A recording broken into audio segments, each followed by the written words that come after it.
So they can look like all of those things in that circle then? That's right. Okay. Yeah, here's the egg, and you remember how small those are.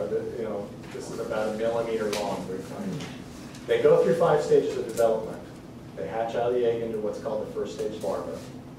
And then they have to take a blood meal in each one of those stages, at least 1 blood meal. Right? So take one, but they have to have at least 1 blood meal in order to shed the exoskeleton and go to the next stage. They'll go through 5 immature stages before they become adults.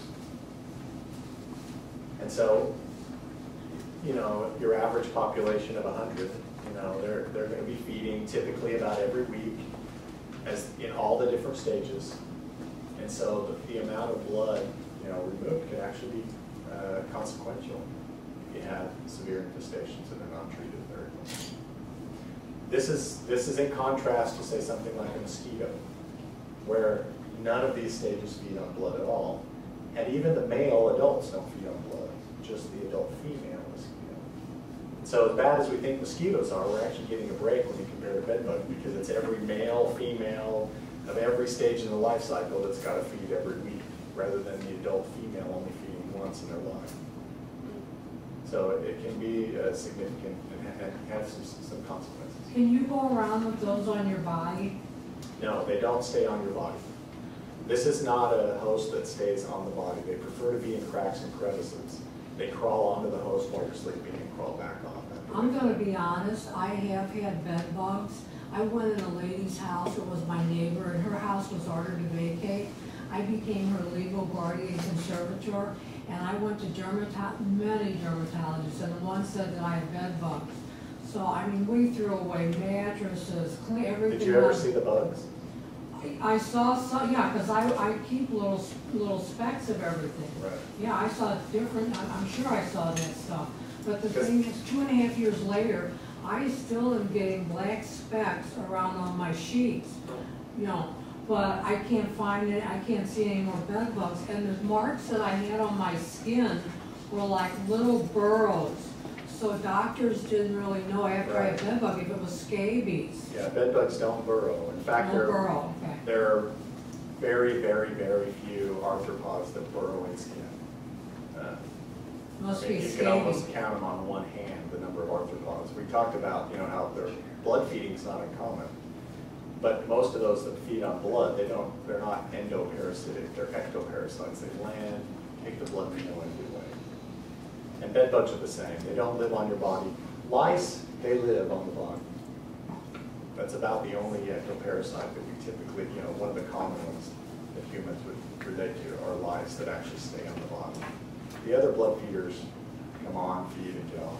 The bed bugs are very much that way. So the first stage larvae, they're kind of straw-colored, yellowish, tan, light tan. These have fed on blood, and so they're red. They look like a berry. They're bright red. I'll show you some pictures on the next slide. You see this is early stages that are fed. They plump up. They gain weight. They're about 2 to 3 times their original weight after they're fed. So they feed on their own weight in blood. Take one of these meals. Here are the adults. Instead of plumping out, their bodies are a little bit more hardened, and so they're not as flexible as the immatures are. They sort of just accordion out direction, you know, towards the back, and so you can see these accordion kind of areas in between where their bodies have extended backward. This is what an adult male and female that are not engorged look like. You can sort of notice that they're flattened. The males have this unique structure down here called a paramere, which we'll talk about in just a minute. And the females have a very unique structure right here, this kind of slot right here that's actually associated with mating. Bed bugs are unique, this whole group, in that they have a mating behavior called traumatic insemination. That's very different. Traumatic insemination does not sound good. The male paramere is very sharp and sickle-shaped. It's like a slightly bent curved needle. And you can see the male mounts the female from the back and reaches that needle-like paramere around, and he stabs the female right into that slit that I mentioned to you earlier. Underneath that slit, the sperm is actually injected right into the body cavity. There's no structure right under there. But the sperm eventually is grabbed by the ovaries. The ovarioles have this sort of openings in the side of them, and it becoming cavities that the sperm eventually finds its way into, makes its way into, and then travels in the ovary down to the base of the ovarioles where it fertilizes the eggs. Very unique, very different from other insects, where the female genital tract is here at the tip of the abdomen, that's, and the sperm is ejected there and then is collected in what's called the spermatheca. And so there's a structure there to collect the sperm, correct? But the sperm is, deposited into the mesospermolage, which is those, those folds on the outside of the ovaries. The female can mate multiple times. She actually survives this and does quite nicely. Goes forward with her life just without any worry. Interestingly, following mating, the females, well, this is the female. This is kind of the business end of the female. You can see here that slit. It's not on her left side, just on her right side. Of course, this is upside down, so that's one. And then here's the male paramere. You can see how sharp that is. And no slits there. So these are specific reproductive strategies, and one has to wonder, why this oddball type of reproduction in this group of, Well, the female, after mating, needs to feed on blood, become engorged, and then within about 6 days, she can lay her first batch of eggs. She'll lay about 10 eggs a week during about a 5 to 7 week period, so typically about 70 eggs that are viable eggs that are fertilized, and then she'll continue laying eggs after that, sometimes up to 200 eggs in her lifetime or more. But many of those eggs after that first 5 weeks are duds, for lack of a better term. They're not viable. They haven't been fertilized. And so they'll lay a lot of dud eggs later on. But that first 5 weeks or so will be, she'll be laying about 10 eggs a week in a clutch, and about 10 are usually laid in a cluster. And she'll be feeding about once a week as well, so that she has the necessary protein for those eggs to mature. Now, where is she laying those eggs? In the cracks and crevices, in those aggregation sites, cracks and crevices around the floorboard, between the floorboards on If the floor isn't, typically Yeah. floors will have a surfacing on it, so you don't have cracks and crevices. But, cracks and crevices or folds in the mattress, they prefer wooden, substrates that are made out of wood or paper.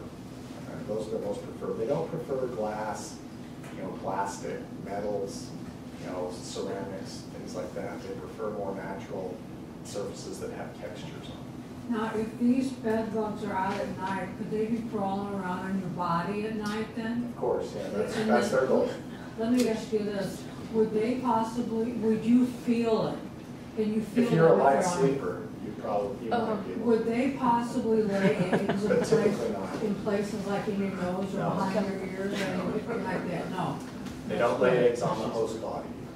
Even outside the human bed bugs, even the swallow bugs we talked about, they don't lay their eggs on their host either. It's not a behavior that you see in this group. They lay their eggs off the host. So they're laid in those cracks and crevices that are within, a reasonable distance from the host, the sleeping host. Most hosts don't detect them.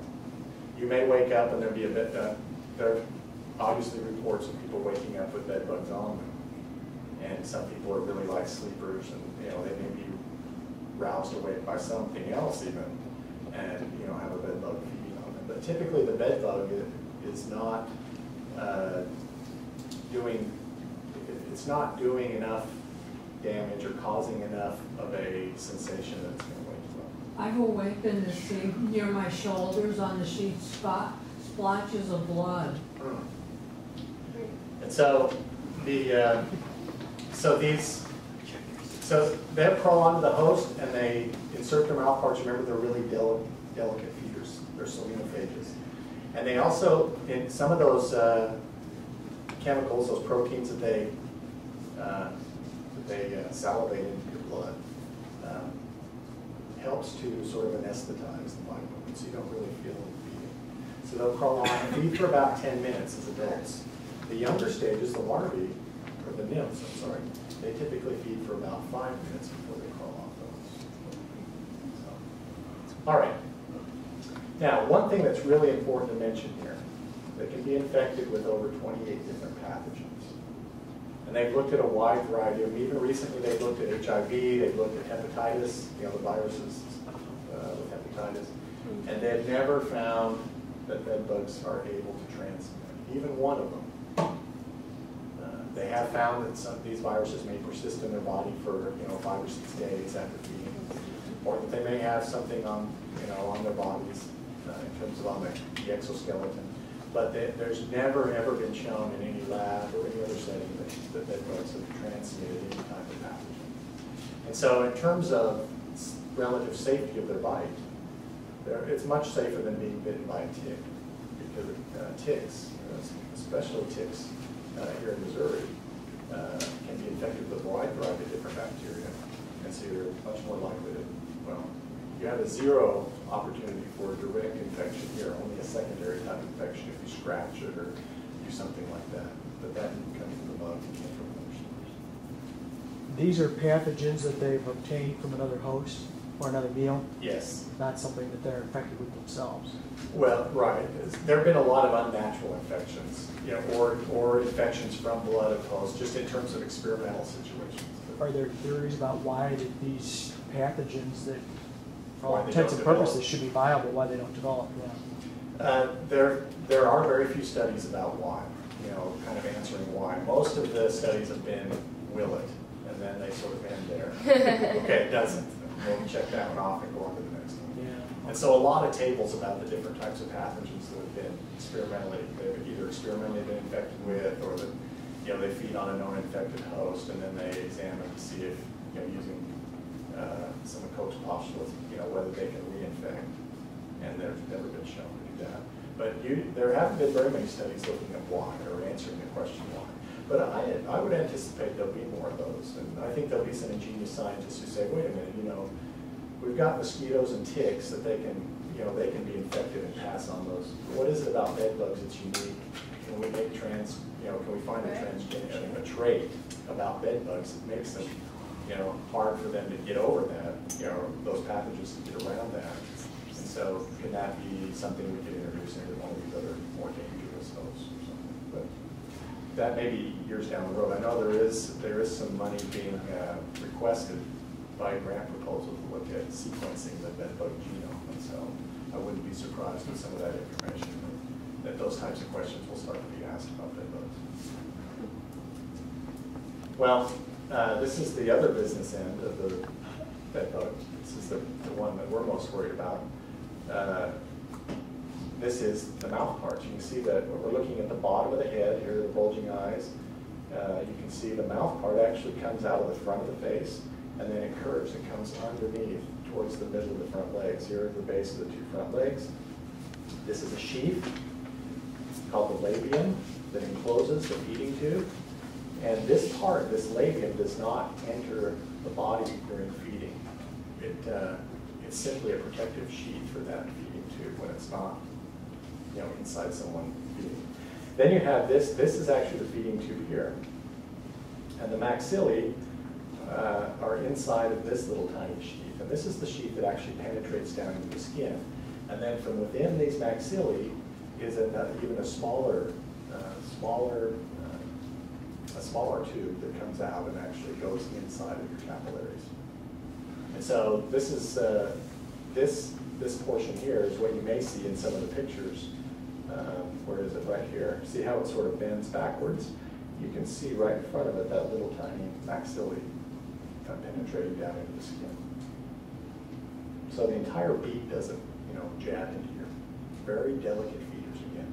They rock back and forth and move, and on the tips of this little maxillae, it's little serrated edges, and they rock and move, and they insert that down into the skin very delicately.